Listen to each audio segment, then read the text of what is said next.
Une vie d'amour que l'on s'était juré et que le temps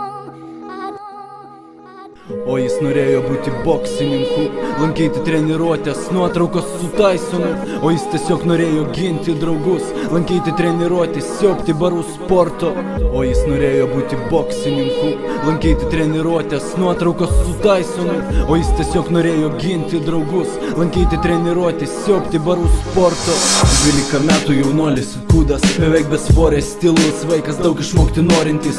Kovos klipai, smūgiai, favoritai, užkabino vaiką tėvams nematytai dar. Pirma kova prasidėjo mokyklai pasi, tada kai Patrikas pjaudė ir tyčiojosi. Jis neištvėrė, girdi, gaidi, smūgis kairė, smūgis dešinė, klasė tyli. Išsigando visi vaikinų smūgių, Patrikas visų ūgių krito ant stalų kūgių. O kitą dieną byla, policija, moralinė žala, finansai už gydymą.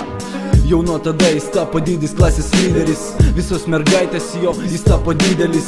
Jau nuo tada jis Rusiją turėjo savo ringą, ant sienos nuotraukos Ali, nes jam patinka. O jis norėjo būti boksininku, lankyti treniruotės, nuotraukos su Tysonu.